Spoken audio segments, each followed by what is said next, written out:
DeMarco Murray is your number one running back on the board this week. He's been the best fantasy running back in the league so far. Terrific, even with a fumble per game. Yeah. Still getting it done behind that mashing Dallas offensive line. They're huge. They look like they look like they were raised in and eat in Dallas. They were already a very good offensive line, and then they used a first-round pick on an offensive guard tackle. Guard tackle. Guard. It was a guard tackle. A garkle. It was a turkle. Guckle. Here's the thing about why things are actually working out for Dallas. Jerry Jones gave the Cowboys one gift this past offseason. Just when he wanted to step in and Jerry Jones it, he backed off and let them take the best available person on the board, which was that guard from some Beef University or Dude State, wherever it was, and didn't take Johnny Manziel, and it's paying in dividends. I do. Notre Dame, I believe, is Beef University. It's down the road from Dude State. It's and it's paying dividends. Yeah. Because look at these teams that are struggling that can't score points. The Cowboys were down by 21 last week. They were able to run their offense the same way because they were able to impose their will against, granted, a banged-up St. Louis defensive front, but it was an impressive comeback. Yeah. And I think they're going to do it again this week. It's so weird not to just be saying awful things about the Cowboys. I know. We were both just highly complimentary of Dallas for like over a minute. Yeah. Ugh, feel dirty. Yeah. Let's move on. Le'Veon Bell is your fifth-ranked back this week, and he's got a juicy matchup at home against Tampa. I think he's probably a top 2, top 3 back this week. That's a toothless front in Tampa. I will say, number 7, Rashad Jennings. I picked him up in a couple leagues. I was a preseason Rashad Jennings believer, and I have been rewarded. He's been a delight. 34 for $176 last week. Plus some catches. He doesn't, and the funny thing is, he doesn't even look the part. He doesn't you know what I mean? Like he just doesn't seem like this big, bulky, hulky guy. Like, it's not like Christian Okoye 2.0 out there. Nope. But he's got just the right mix of speed, moves, and power.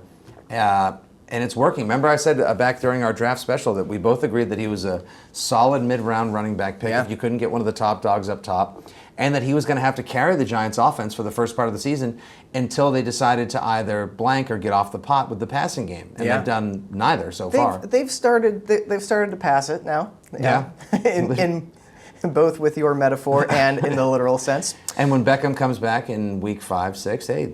David Beckham? Yes. You didn't know that? No. Yeah. That's great. He's their new kicker. He is. Odell Beckham. No, he's going to be a nice little injection into that offense.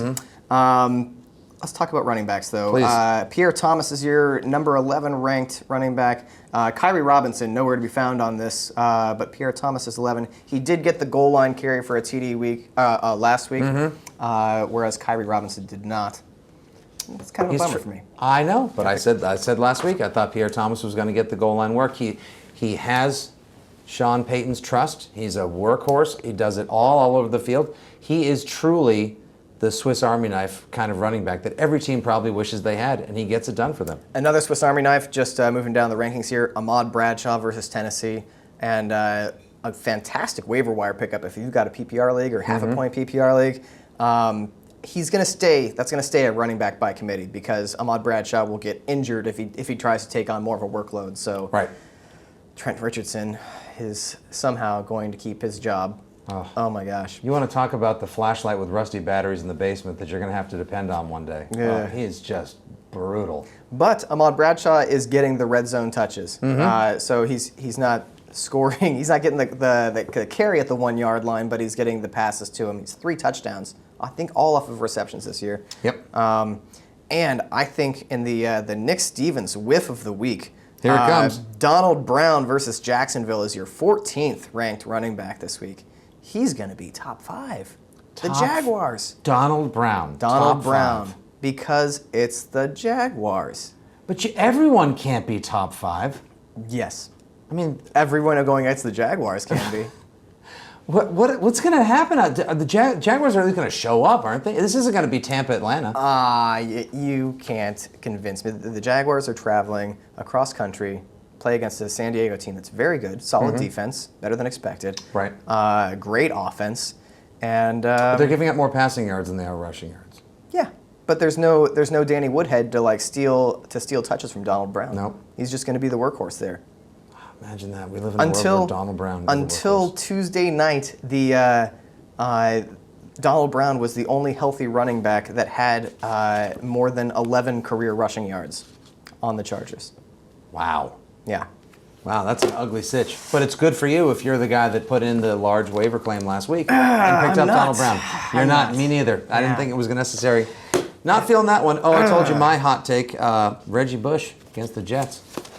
Yep. Some scat back action. I think I may have undervalued him, putting him at 15. Had a nice little catch and run last week for a touch. Against the Packers? Mm-hmm. He did indeed. I had him on my bench. That was great. Nice work. Yeah, thanks. You should get into a fantasy show. Yeah, I should be making these calls. Now, do you want to know why I picked Shane Vereen over Stephen Ridley and put him at number 17 out of the top 20 this week? 2 reasons. 1, Kansas City pass rush. 2, New England offensive line. Kansas City is going to be able to apply a lot of force. Probably going to leave the Patriots in one of those pony formations where they do like a little Brandon Bolden, Shane Vereen. Chip and release. Chip and release means something completely different for us on Football Sunday. Sure. But chip and release for them usually puts Shane Vereen out in the flat as the safety valve for Tom Brady. So I think in PPR leagues, this is a big week for Shane Vereen. I don't see Stephen Ridley getting much more than about 40 yards done and maybe a goal line touch, but I prefer Vereen. I think there's higher ceiling. There are 2 running backs here at the bottom of your top 20 and outside of it that I like better than both the Patriots running backs. And I feel like I'm going to rue saying this, but number 20, Darren McFadden. I like him. I like him this week. And I know that sounds crazy because as soon as I endorse Darren McFadden, he has probably already injured his foot by the time I said his name. And the shockwaves carried across the miles to injure his foot and or ankle. You know how it works. The Miami D has allowed the 4th most fantasy points to running backs this year. And there's no MJD to steal his touches. No more Rashad Jennings in Oakland. And he had, I think, 17 or 19 touches last week. I'm gonna say Darren McFadden is a decent spot start if you're missing one of those 7 or 8 prime running backs that are all on bye this week. And sleeper this week, you mentioned Lamar Miller. 15. I say you mentioned. You have it in your notes as a potential sleeper.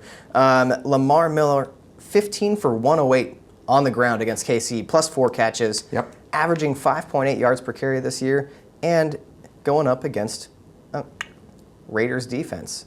What was that word you were going to use for? It's probably something that shouldn't be said on air. They're not that good. No. I feel as though McFadden... To be fair, Khalil Mack is great. He's a fantastic linebacker against the run, but the rest of the Raiders, not so much. Yeah, no, not so much. Miami, they can actually run the ball. Moreno looked great until he dislocated his elbow, and Lamar Miller has looked excellent in filling in his stead. I'm saying bargain plays this week if you're hit by the buys. It's that kind of week. I'm saying Lamar Miller and Darren McFadden, and I feel like this is. I feel like Linus going to kick that football. They're gonna get it done, and something is gonna happen. They're both going to get injured on the first play of the game, but right now I think they're great plays. Darren McFadden, when you talk about him in a positive light, he hears that, and the burden of expectations, that's what injures him. Because he knows you think he's going to do well, and that's how he gets hurt. He's 220 and runs like he's 270. It just weighs on. Oh, no. It's like, it's Atlas-esque. Oh, and by the way, London. Yeah, London. Miami at Oakland. You're welcome.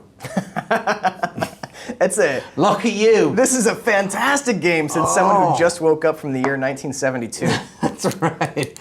Oh man, that really would be something else. Funny thing is though, when you pick an NFL team over there, or so it was explained to me, a lot of them pick them based off of like Monday Night Football games and stuff from years ago. The fans, and they say it's just like with picking an actual football, but the F&U kind. That once you pick a club, a squad, a team, that's it. There's no switching. There's no jumping to another team. So for all we know, they actually all did become. They were like Dan Marino and like Jim Plunkett fans. This is the matchup of their dreams. Yeah, they deserve it.